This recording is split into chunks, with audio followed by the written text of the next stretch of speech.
Manifestazione oggi a Chioggia, sabato 17 aprile, con i ristoratori che scendono in piazza.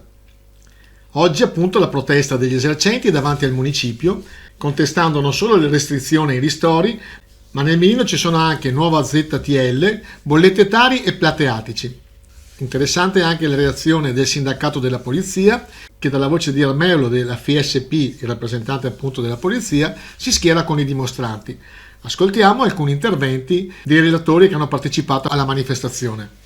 Allora c'era un signore qui fino a qualche minuto fa che teneva su un cartello che adesso è qui vicino a me, dove c'è scritto "Non siamo untori". Ecco, non siamo untori. Chi non siamo untori?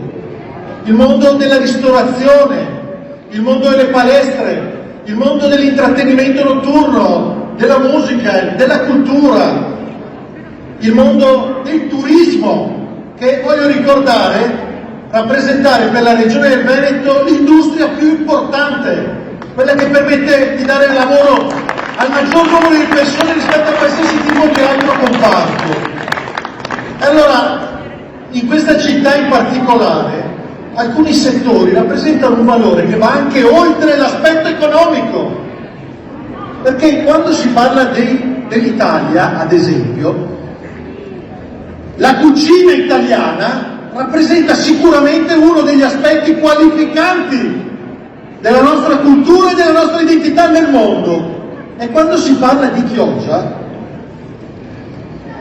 l'enogastronomia chioggiota rappresenta un valore altrettanto importante rispetto alla qualità di questi edifici, alla bellezza di questa città. Io vi porto un'esperienza mia qua dentro la Calle, il giorno dell'acqua alta, dove Venezia ha ricevuto tutti i suoi soldi e noi ancora non abbiamo ricevuto una lira, sia i commercianti che la popolazione, perché anche la popolazione ha avuto danni dall'acqua alta.